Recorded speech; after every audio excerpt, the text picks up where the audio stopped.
In 1965, my father had bought a Morris Minor car to drive over to Pakistan, and it was just myself and my dad, and there was another couple, Mr. Razak, and there was supposed to be Mr. Bashir as well with us, the Scottish Member of Parliament.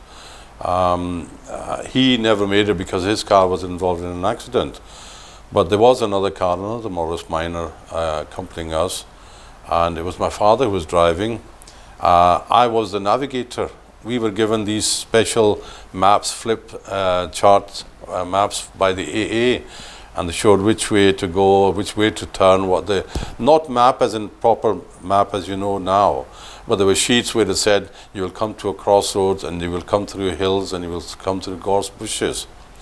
So we went, the first time round, it was from Dover into Ostend in Belgium.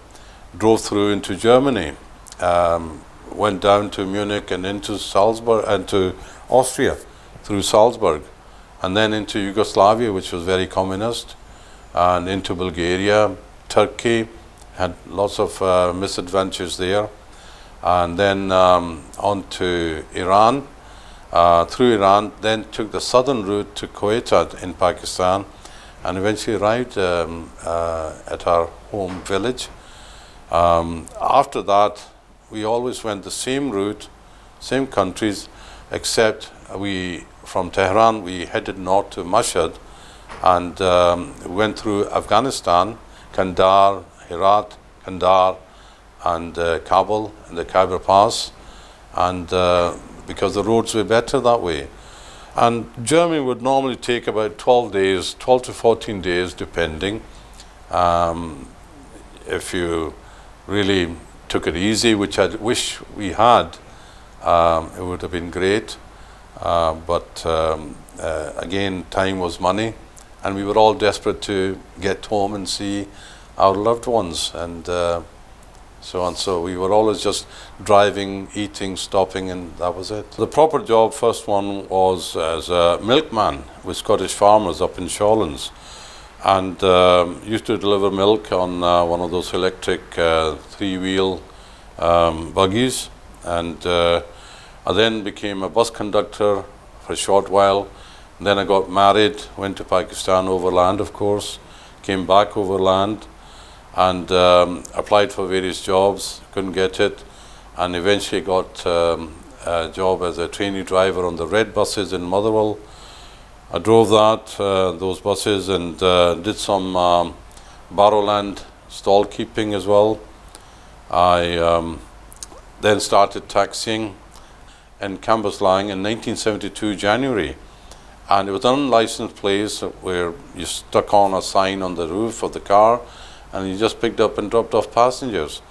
Worked my way on to East Kilbride Taxis, which was licensed, bought a license there, and I worked there for a while. So I came to Glasgow and I started driving Glasgow hackneys. That was in 1974. I started in the black taxis here. I then developed this interest for photography, and I was encouraged by my father to go to Pakistan and open up a studio there, which I did in 1976. I used to have a camera even when I was quite young, and I just got into it, buying various cameras and experimenting. Took lots and lots of photographs from different angles, different times, different settings, and so on. And the intrigue in the flash and the daylight and so on just grew and grew. And then I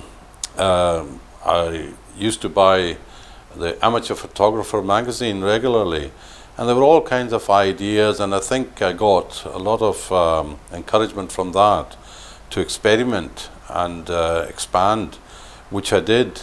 Asked my father if I could buy a color enlarger, and he was a bit doubtful at first, but he asked, it was a Mr. Minhas who was also a photographer, and he said, "What do you think? Can he do color printing and photography like that?" And Mr. Minhas replied, "Well, it's a 3-year course where your son's intelligent and he could do it in 1 year." Eventually I did manage it in 3 days, a course with Kodak in Hemel Hempstead.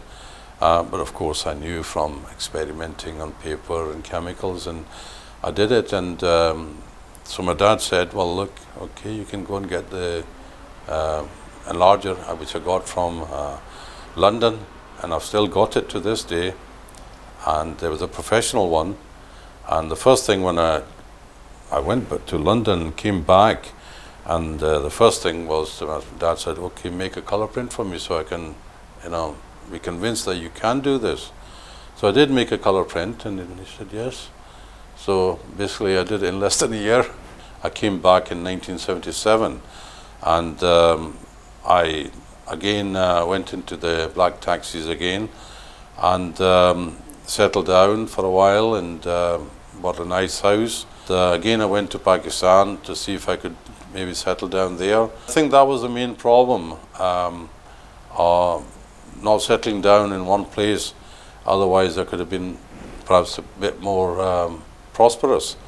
But I think I would have been, financially I would have been prosperous, but socially I think, and in other ways I would have been a lot poorer if I had settled down too much. Even now I go back to Pakistan regularly, encourage my children to go there regularly, and but it's always nice to be here in Britain, in Scotland especially. And I know that I could have gone and lived in, for instance, America, Los Angeles, but my work was there also as an importer from there. And I did ask my children, why don't we just settle here in Los Angeles? And even though they were young, they said, no, Dad, we love Glasgow. And even to this day, they're living in and around Glasgow. They could have moved anywhere themselves, but Glasgow has that certain magic.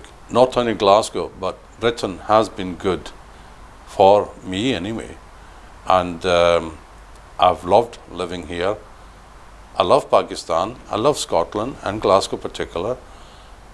I know Glasgow very well, intimately. I know Scotland very intimately. And I love going out and about and meeting people. When I came to Britain, I went to the shops once to buy garlic, and the shopkeeper said to me, what good or what use is garlic in a good Christian home? And now garlic is everywhere. You couldn't buy green chilies, you couldn't buy spices, so that encouraged Asian shops to open up with the Asian food and spices and everything. And it has caught on. Glasgow is now considered the curry capital of the world.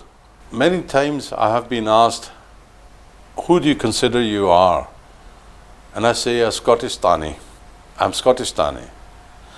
I love my mother, I love my stepmother. Pakistan is my motherland, and Scotland is my stepmotherland. And stepmotherland has been a good mother. So I consider myself a Scottishtani. As far as youngsters nowadays are concerned, and some who are not so young, I would say that don't forget your roots and expand. In Britain, unfortunately, the case is most people speak just one language, and that's English. On the continent, for a start, people speak several languages, 2 or 3 even, and that does broaden the mind, that broaden the horizon. As far as Asian children are concerned, not to forget their religion, their culture, and their language. That is important, not just for communication, but apparently if you can speak 2 languages, it develops the brain as well. Respect each other. That one word, respect. And you'll be amazed at what you can learn from each other. And you can blend and adjust, adopt and adapt. I think that's something that we should all do. Whether you're Asian, whether you're Pakistani or from any other nation, adopt and adapt.